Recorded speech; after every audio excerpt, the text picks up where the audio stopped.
How do you feel if you contrast where we are now and I mean, I'm looking at the mayors, and 4 out of the 5 of the mayors have lived here, gone to school here. You know, I mean, other than you, Lois, you moved in from Chicago, but everyone else probably has a sense of what the memories were like from the 50s, even probably from the 40s. And so, you know, think about that and contrast your early memories of Hot Springs, because we all here in the room remember Hot Springs when it was Hot Springs before the name change to Through the Consequences. What do you recall about that? And I'll start with you, Lori. Well, we moved here when I was 4, so that would have been in 1967-ish. And so I grew up here, yeah. So I did move here after the name had already changed. But what I remember growing up and going through the elementary school and the school system and so forth is walking downtown and seeing a thriving business in every single business that was down there. Every one of those buildings had something to offer the community. I remember doing a lot of shopping here, clothing, shoes, you know, the Sears and Roebuck was here, Barnes department store, Sprouts Ritz. I remember all those stores, and those were a big deal. That was a big deal for us. And I remember being able to walk anywhere that I needed to go when I was 8, 9 years old. And my mom and dad never worried about me one iota. I did get lost once, and the local police did pick me up and took me home because everybody almost knew everybody else. They knew your parents, and they knew that. So I remember a very safe, a very thriving community when I was little. So I'll turn it over to somebody else and see what their thoughts were as they were growing up. Excellent. Well, I'd go a little bit further. I bet you do, Freddie. That's all right. I remember Hot Springs that I used to, my grandfather, of course, I was born in Cochilo and was raised in San Miguel, and then, you know, of course, my grandmother lived here, and my mother's mother, and so we were raised, I guess, around Cedar Street, and my grandfather would come see us, and he'd take me by the hand, like I take my little grandson now, and we'd go down to Geronimo's Springs, and we'd sit there and visit. That time the Holy Roads playing guitars, and the Buckhorn Bar was up. Dr. White was right behind that, and there's the post office. So, you know, everybody went to the post office, so everybody was waving. We were a real friendly town. You know, there was never a stranger. And of course, across the street was the Blue Ribbon Cafe. There was the bakery where the bank's at now. So everything on Main Street, it was growing, you know, up the street, of course, 5 and 10 cent store, which as kids we would go out there and look around when new toys came in. We didn't have any money to buy any, but, you know, we didn't shop lift either. You know, we went looked and touched, but that was never, we never had that like we have now. We didn't have crime, we didn't have no drugs, even alcohol that time. And somebody, your uncle or anybody caught you drinking, you know, there was.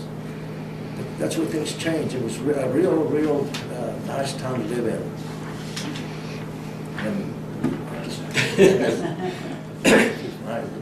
Well, you know, Lori made a statement there that kind of hit a real good spot.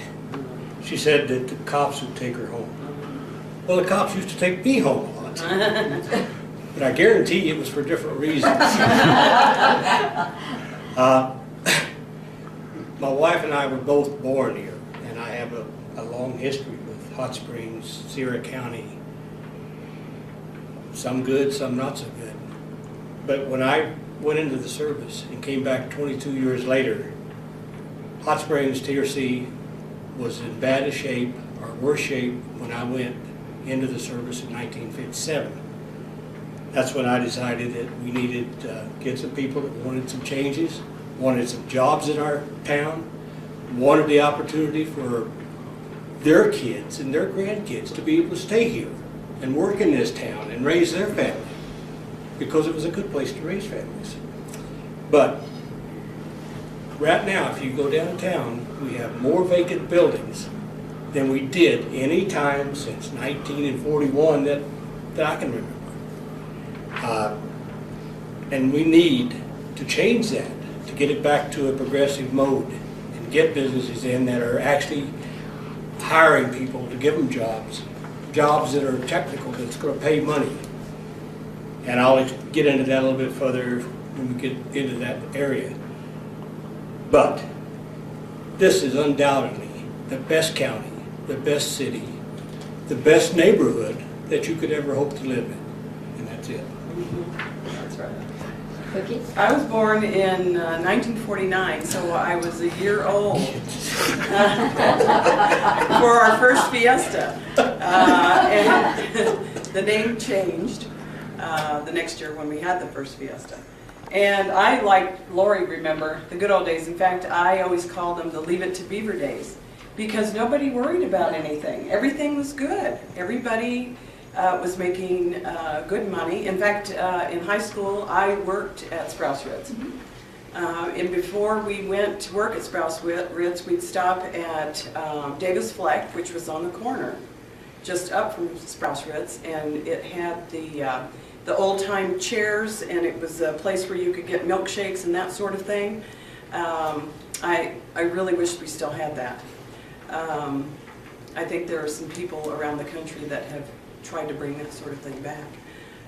So there's opportunity for that in our community, but it was just good days. We didn't have to worry about anything.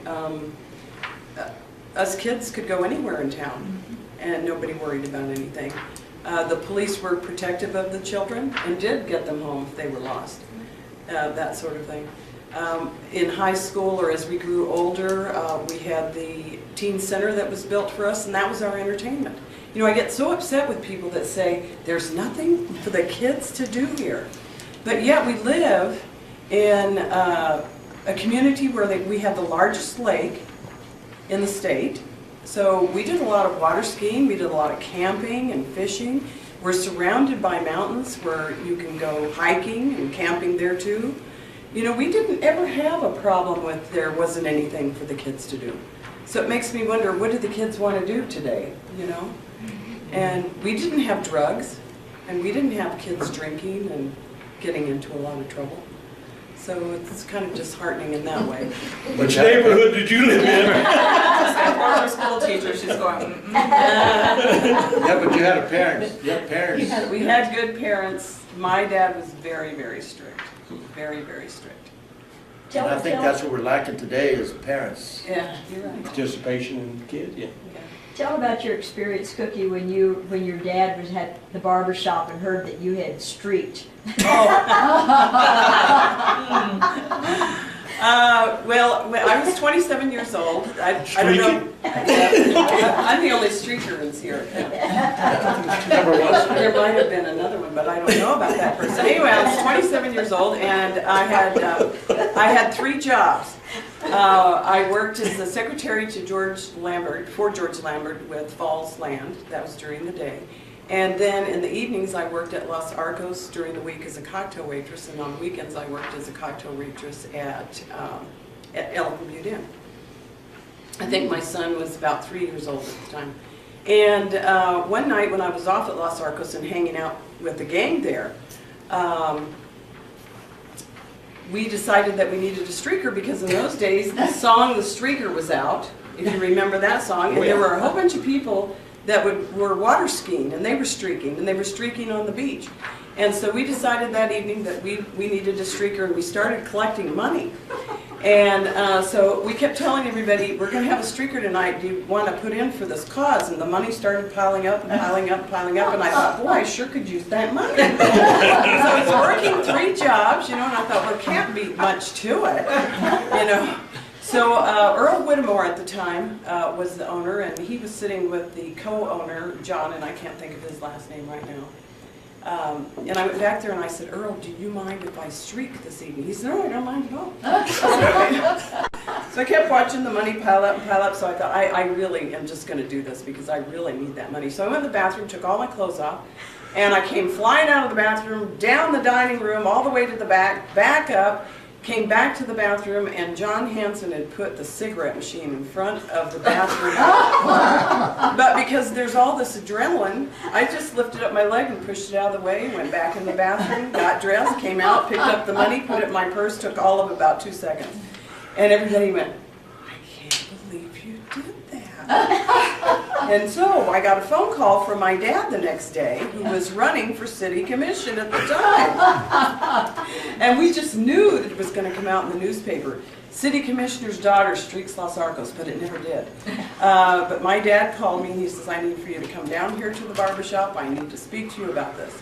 But before he called me, he heard it was my sister and he was really mad at her. But by the time I got down to the barber shop, he thought it was pretty funny. When I told him nobody was hurt, it only took 2 seconds, and I needed this pile of money. He understood. He that. understood that. I was at the meeting at the end when you did that. Yeah?